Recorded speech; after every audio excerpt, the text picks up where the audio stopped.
The Venezuelan government has denounced attacks by irregular armed groups from Colombia in a border town of the Venezuelan state of Apure. A Uruguayan Air Force helicopter carrying doses of the Pfizer vaccine against COVID-19 crashed this Thursday.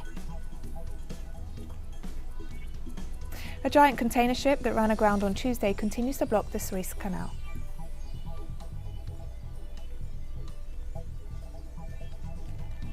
From the headquarters of TeleSUR English in Havana, Cuba, this is From the South, I'm Katrina Goss. The President of the National Assembly of Venezuela, Jorge Rodriguez, denounced attacks by irregular armed groups from Colombia in Venezuelan territory.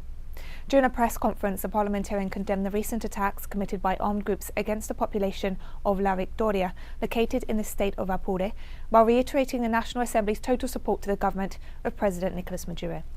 Rodriguez also pointed out that the constant attacks against Venezuela are an attempt against the sovereignty and peace of the nation.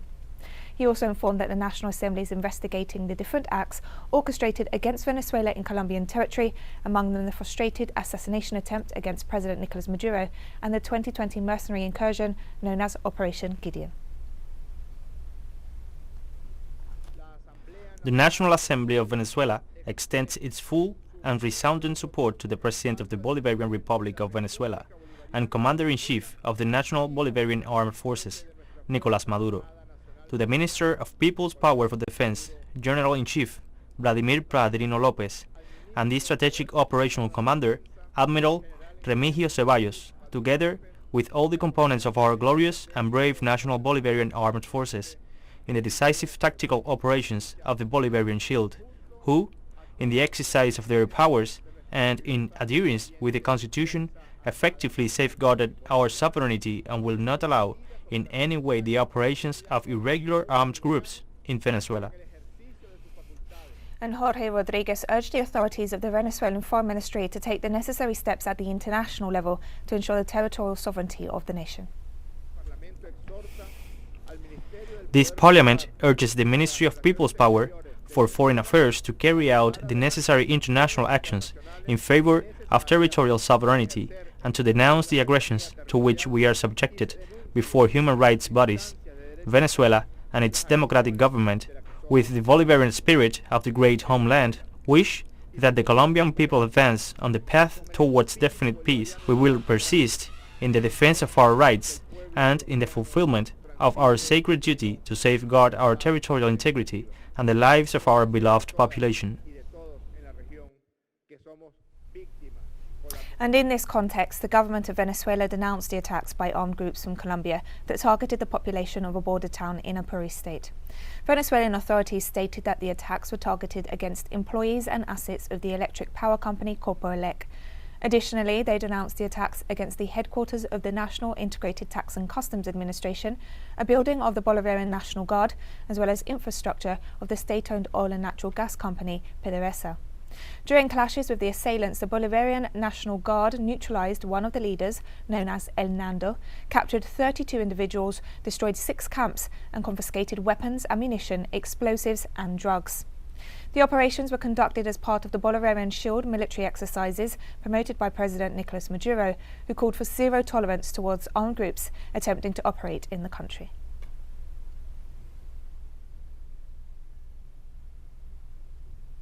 And the Attorney General of Venezuela, Tarek William Saab, announced the opening of an investigation into the seizure of assets by the United States motivated by the anti-democratic actions of opposition figure Juan Guaidó.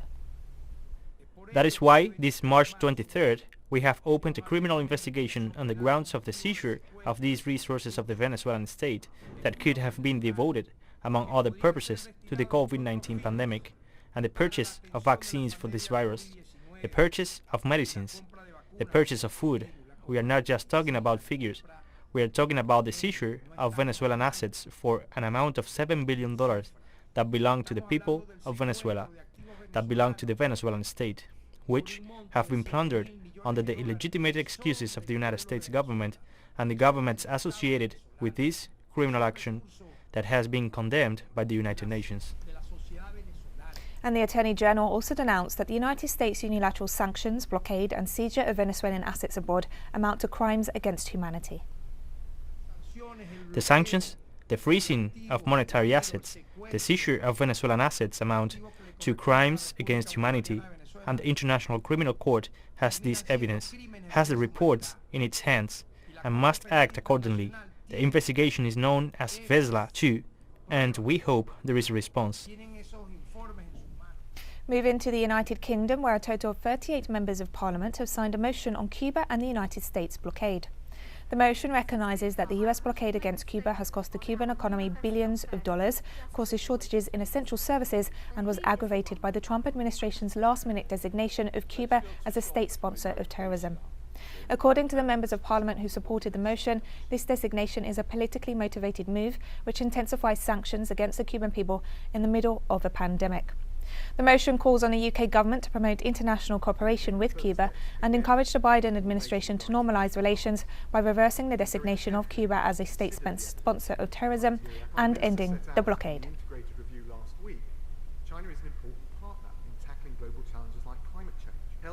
The Sao Paulo Forum is meeting to address the advances made by Cuba in the fight against COVID-19 in the midst of the blockade imposed by the United States. Political organisations and social movements participating in the virtual conference of the forum will present the results of the internationalist medical collaboration provided by Cuba's Henry Reeve contingent to contain the coronavirus pandemic in several countries around the world. The conference, entitled Cuba for Life: Experiences in Confronting COVID-19, is part of the campaign of international activities being conducted to denounce the US blockade and coercive measures imposed on Cuba.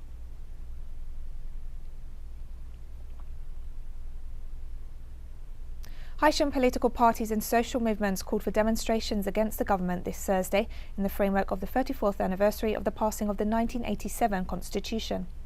The organisations also invited the population to mobilise on March 28th, 29th and 30th against the government of President Jovenel Moïse, who they stressed should have stepped down in February when his constitutional term ended. The protesters also denounced the complicity between the government and armed groups operating in the country, working to sabotage the demonstrations. Protesters are demanding respect for the 1987 Constitution, approved by more than 99% of voters, as President Moïse moves to reform the text, having called a constitutional referendum for June of this year. A Uruguayan Air Force helicopter carrying doses of the Pfizer vaccine against COVID-19 crashed on Thursday. According to the Ministry of Defence, the Bell 212 helicopter tried to make an emergency landing that caused a fire that destroyed the helicopter and the shipment, while the 3 crew members were injured but not seriously. The helicopter was carrying around 300 doses of the vaccine, which were being transported by the Air Force from the capital, Montevideo, to Rocha, where they were to be used to inoculate people aged over 80 and health personnel.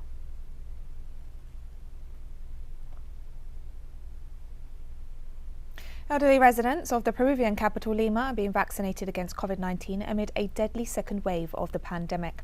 Peru began a massive vaccination campaign for its elderly population on March 8th with the Pfizer-BioNTech jab. The government has announced that the coronavirus variant initially found in Brazil, known as P1, is behind 40% of cases reported over the last few months. The vaccination of the vulnerable population comes amid several scandals regarding the unauthorised vaccination of nearly 500 high-level officials, including former President Martin Vizcarra in late 2020. I feel good in the house. I don't go out. My nephew always takes care of us. He protects us in the house. He doesn't let us go out. Now I'm really happy, calm, because we hope that with these so many vaccinations that are being given to people, everything will pass. The truth is that we get sick from waiting and waiting, and there are many people who don't take care of themselves. French Health Minister Olivier Véran announced the extension of measures to combat COVID-19 in 3 new departments of the country, bringing the total number to 19. A week after the announcement of new restrictions in Paris, many residents in the capital are unsure whether to call the measures a lockdown, a loose lockdown, or something else. Meanwhile, the government is still adjusting its strategy. According to the original announcement, non-essential shops would have to close in these areas, working from home should be increased, and everyone would need to fill out a form when they went outside. Meanwhile, people could take as much fresh air as they liked, providing they remained within 10 kilometers of their homes, and schools would stay open.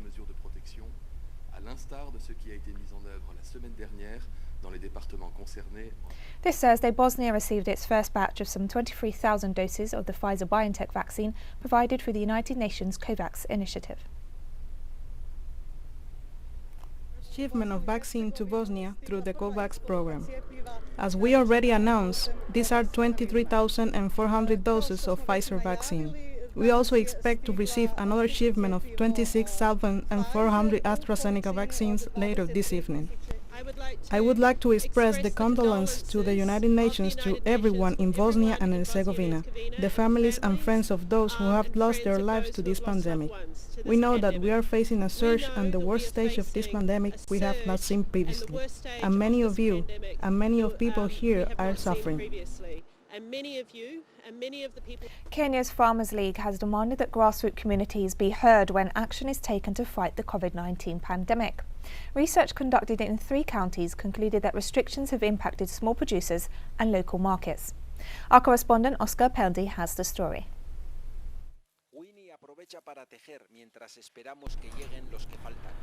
We need kids while we wait for the missing ones to arrive.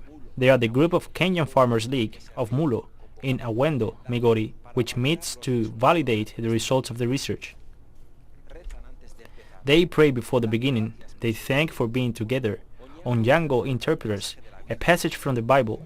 When you find a bone outside who it was, you must bury it in the same place you found it. Humanity, responsibility. More than 200 interviews have been conducted in 3 counties. They analyze the consequences of movement restrictions on their food system, also the management of the crisis that has made the government. They praise the best practices of small farmers, pastoralists and consumers for building resilience. The conclusions will be read to the government soon. While people were worried about how to get food, the only thing they heard was to wear a mask. 94 of the 234 interviewees said that the government's response during the pandemic was not sustainable. Many advocated on the need to diversify resources of income. They closed a Wendo's market and she was out of business. She was afraid to return to his post because one day the police used tear gas. She was left without money or food. The question is what message to take the government if new restrictions are applied. Orrua says the government must be very careful to ensure that the basics are distributed equitably. Mary asks the police for respect and humane treatment, recalling the case of a pregnant woman who was ill-treated on her way to hospital. Onyango was going to his son's house with the cows for dowry and the police humiliated him on the way. What the county government should do, says Dr. Titus, is bring people closer to essential services. The government took advantage of the pandemic to oppress those in need, while its partners continue to do business as usual and continue to make big profits at the expenses of the poor. The group analyzes its own response to the situation. Each person should wonder what he has done for the community during the pandemic, says Dr. Pastor Axet. They had to expend less money.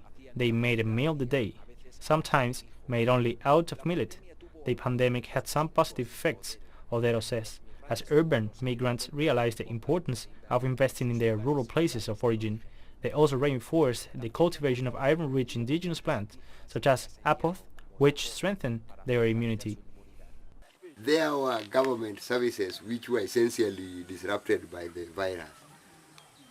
While the government did exactly nothing to prevent people from contracting the virus, apart from public announcements they made. When awareness is created, we create power, knowledge power within an individual. To say a wise no or to take action which is full of supporting facts or evidence of what is going to... we are trying to help the person see the future from now. So awareness is paramount, although it is the awareness that is going to bring change in attitude. They are small food producers. They practice organic farming and create awareness, and little by little they organize, research and propose solutions to live better. Desde Mulo, Oscar Pelde para TeleSUR. Maritime transit remains suspended along the Suez Canal, which was blocked by a container ship that ran aground on Tuesday. Experts estimated that another 48 hours could go by before the vessel registered in Panama can be refloated. According to preliminary information, the container ship ran aground because of bad weather. The canal is the biggest of its kind in the world and one of the world's most important trade routes, used by many ships to avoid going around the African continent. On average, some 50 vessels per day pass along the canal, although at times the number can be much higher, accounting for some 12% of global trade.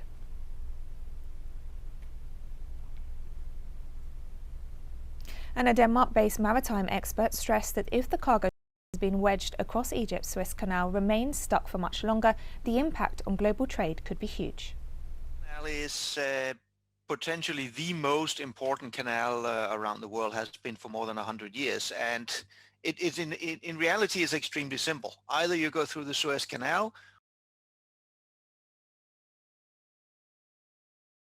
or you go the long way all the way south around Africa, and that's going to get a detour of at least 5,000 kilometers by doing so. It really is as simple as that. And that means with a block in the Suez Canal, all shipping lines, and that also means all the customers of the shipping lines, need to think through a number of ramifications. Further to the domino effect, a vessel stuck right now north of Suez gets delayed before it gets out to Asia. That's going to take it another month before it's out there.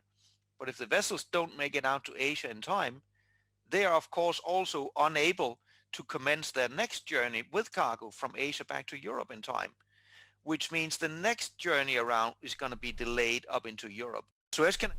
11 people were killed in attacks in western Niger late on Wednesday. According to local authorities, the assailants arrived on motorbikes and raided 3 villages near the Malian border. The triple attack was the second on the same 3 villages in less than a year and is the latest in a string of raids in the poor Sahel state that have claimed more than 300 lives since the start of this year. The villages lie close to each other in the lawless tri-border area where the frontiers of Mali, Niger and Burkina Faso converge.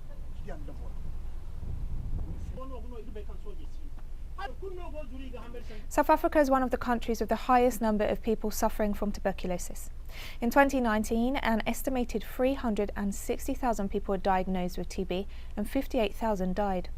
Journalist and TeleSUR collaborator Johan Abrahams visited the Tygerberg Hospital in Cape Town, where valuable work is being done in research and treatment of the disease.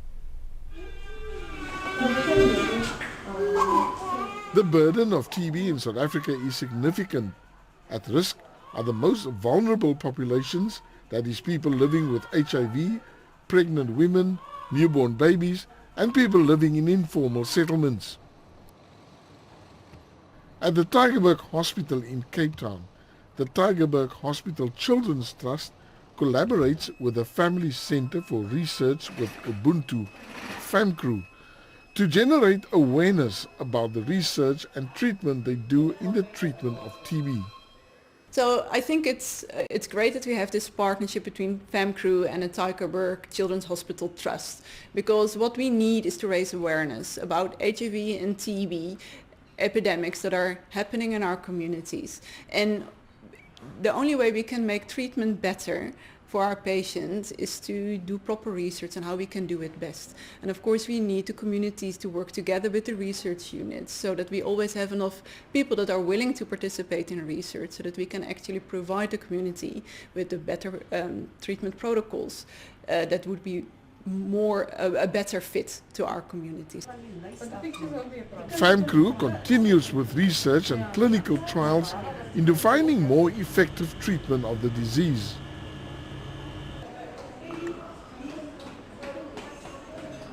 Nombonono Nkomo is a 36-year-old female who participated in a trial at FAMCRU.